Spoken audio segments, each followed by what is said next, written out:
yaletayo uharibifu. Matamko yaletayo uharibifu.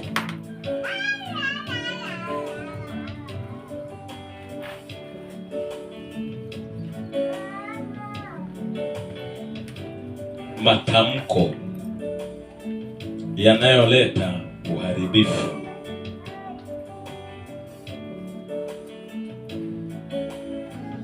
Matamko maana yake ni mazungumzo yanayokuwa yanatamkwa,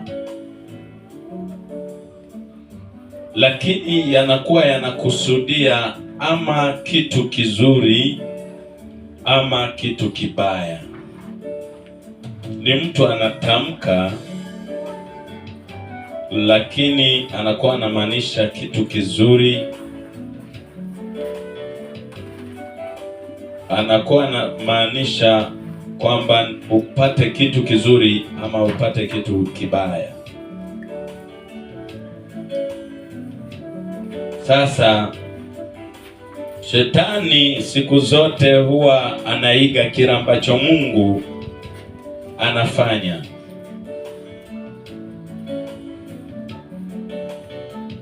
Kile ambacho Mungu anafanya ndicho Shetani huwa anafanya, ila kinyume chake. Kazi kubwa ambayo Shetani anaifanya ni kuyageuza yale ambayo yamezungumzwa na Mungu katika ukweli, yeye anayageuza yawe katika ubaya. Unakuta Mungu alizungumza hivi vizuri, lakini adui anapitia pale naye anatamka, anatengeneza kitu kibaya. Kwa hivyo leo sasa tunataka tujifunze, na baada ya kujifunza tunaenda kuyafuta yale mabaya. Amina. Yale yaliyotamkwa vibaya tunayafuta. Amina. Tutatumia neema ya Kristo kwa sababu yeye ndiye aliyeshinda. Kwa sababu kuna matamko yalitamkwa mengine na watu ambao ni watu wazima kuliko sisi. Kuna matamko yalitamkwa na watu wakubwa, babu, bibi, jomba. Na ukweli katika ulimwengu wa kiroho, kitu kibaya huwa hakimpati mtu mkubwa. Ni formula kwamba huwezi kupandisha maji kwenda mlimani. Akitamka mdogo kwa mtu mkubwa huwa haitendeki hivyo, lakini mtu mkubwa akitamka huwa yanampata yule mtu. Ndio maana Biblia, ukiacha Mungu, anasema waheshimu baba yako na mama yako ili upate siku nyingi za kuishi. Kwa nini anasema waheshimu? Kwa sababu ni wakubwa. Wao wakitamka, kuna kitu kinaweza kikashika maisha yako. Wao wakitamka kizuri kinashika maisha yako, wakitamka kitu kibaya kinashika maisha yako. Na ndio maana unaona wewe unakujaga hapa ninakuombea, umejiombea na unajiona uko sawa, lakini kumbe ulipokuwa ukijiombea matamshi yako kwa yule aliyekufanyia hivyo inakuwa ni ngumu. Inakuwa ni ngumu kwa sababu gani? Aliyekufunga kwa njia ya matamko, yeye ni mkubwa kuliko wewe. Na Biblia inazungumza hivyo kwamba baraka huwa haiwezi kutoka kwa mdogo kwenda kwa mkubwa, bali baraka hutoka kwa mkubwa kwenda kwa mdogo. Kwa hiyo sasa leo tunataka tujifunze habari ya matamko. Matamko ni mazungumzo, ni maneno ambayo yanakuwa yametamkwa na mtu, lakini anakuwa amekusudia vizuri ama anakuwa amekusudia vibaya. Na tumekuwa tukijifunza habari ya hichi kitabu kuhusiana na ashera.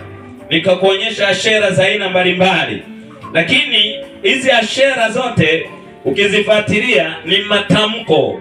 Anasemelea hii ni saa, atakapoivaa kwenye mkono wake imletee ajali.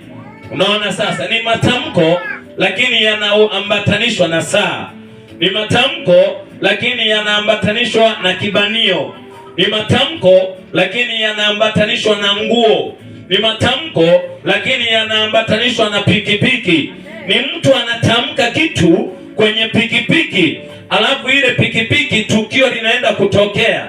Ni kwa sababu alitamka, alizungumza ya kwamba anapopanda hii boda hatafika Lukungu. Ni tamko tu mtu analizungumza, baada ya hapo lile tukio linatokea. Kwa nini tamko linaweza likasababisha tukio? Ni kwa sababu tamko ni mazungumzo, na kwa kawaida tamko huwa linakuwa limebeba roho iliyokusudia. Lile neno ambalo huyu analitamka, lile neno linakuwa limenuizia, limekusudiwa. Yaani mtu amekusudia ufe, mtu amekusudia usijifungue, mtu amekusudia kwamba usifike. Kwa hiyo anapotamka anakuwa amekusudia. Kuna mtu anaweza akawa amekusudia ubarikiwe, kuna mtu anakuwa amekusudia uolewe. Tamko lake la kukusudia ndio huwa linaleta matokeo. Sasa kwenye Biblia kuna watu ambao Mungu aliwahi kuwatamkia na yale mambo yakatimia. Kwa mfano tukisoma katika kitabu kile cha Mwanzo, hebu soma Mwanzo sura ile ya 1 mstari wa 3. Mwanzo. Mungu, tunaanza kujifunza kwa Mungu mwenyewe sasa, maana kila kitu hii dunia kinatokana na Mungu. Yeye ndiye asili ya vitu vyote. Yaani hakuna kitu chochote duniani ambacho kwamba eti asili yake ni shetani. Vitu vyote asili yake ni Mungu, lakini asili inaweza kubadilishwa tu ikatumika vibaya. Mwanzo 1 mstari ule wa 3 inasemaje? Nasema hivi. Mungu akasema, Mungu akatamka, iwe nuru, na ikawa nuru. Iwe nuru. Tayari alipotamka tu kwamba iwe nuru, ikawa nuru. Haijawahi kupingana hilo jambo tangu alipotamka mpaka leo. Ni miaka zaidi, wengine wanasema milioni, wengine wanasema ni miaka sijui ngapi, lakini kwa mujibu wa Biblia sisi tunaweza tukasema kwamba ni miaka 1000, pengine 7 iliyowahi kupita huko, miaka 7,000, kwa sababu tangu Adamu mpaka Yesu wanasema ni miaka 3,000. Kutoka Yesu mpaka sasa ni miaka 2025, na tunaelekea kuwa na mwaka wa 3,000. Kwa hiyo tunaweza tukaona sasa kwamba Mungu anazungumza, akatamka na iwe nuru, ikawa nuru. Na alipoiona hiyo nuru akaiita jina ya kwamba hiyo ni mchana, na ikawa hivyo. Matamko yake yakawa vile vile mpaka leo. Haijawahi kabisa kutokea. Kuna wakati mwingine watu wanasema kupatwa kwa jua, kupatwa kwa mwezi, lakini haiondoi kupatwa kwa jua kwamba eti ndio kuna usiku. Haiondoi kupatwa kwa mwezi eti ndio mchana. Mungu aliposema iwe nuru, ikawa nuru, na haijawahi kubadilika. Ukisoma mstari wa 6 unasemaje? Nasema hivi.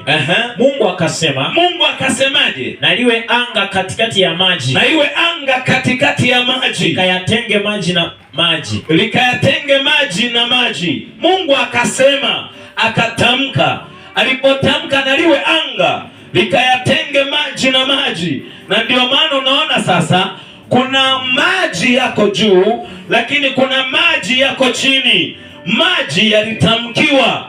Ulimwengu wa mwanzo kabla hayajatamkiwa hii nafasi, maana yake Mungu ukianza kusoma pale kwamba Roho wa Mungu akawa katika vilindi vya maji. Maana yake hapa tunavyoishi hapa, hili gap hili, ndugu zangu, hili gap hili, tuko kwenye maji. Tunaishi kwenye maji. Hapa tuko kwenye maji. Mungu akiamua kuyaruhusu maji ya juu na maji ya chini, tunaanza kuwa kama samaki.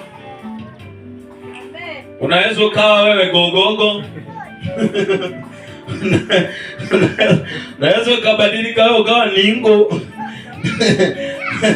Tuko kwenye maji. Mungu akasema na liwe anga, ili yatenge maji, mengine yawe juu, mengine yawe chini. Akasema, akatamka, alizungumza, likawa. Kwa hiyo unapoona hivi hapa tuko katikati ya maji. Ukichimba hapo chini kuna maji, ukienda hapo juu kuna maji, lakini alitamka. Ukisoma mstari ule wa 9 anasemaje? Nasema hivi. Mungu akasema maji yaliyo chini ya mbingu, na yakusanyike mahali pamoja, ili pakavu paonekane. Ikawa hivyo. Anaongea tu, anatamka tu. Alipotamka maji yajikusanye, matamko yakafanya kazi. Kuna nguvu kwenye matamko, hasa mtu anapokuwa amekusudia jambo ambalo kwenye moyo wake anataka liwe. Akasema maji yajitenge. Tayari tukawa na bahari, tayari tukawa na maziwa, tayari tukawa na mito, tayari tukawa na visima ambavyo havikauki. Tayari Mungu alipotamka tu, maji yenyewe yakafata mkondo, yakafata amri ya matamko. Kumbe matamko yanaweza kusababisha yule ambaye alikuwa hayuko vizuri akawa vizuri, yule aliyekuwa vizuri akawa vibaya. Itategemeana nani anatamka. Kwa hiyo tamko linaweza likanifanya mimi niwe sawa, au tamko linaweza likanifanya mimi nisiwe sawa. Itategemeana.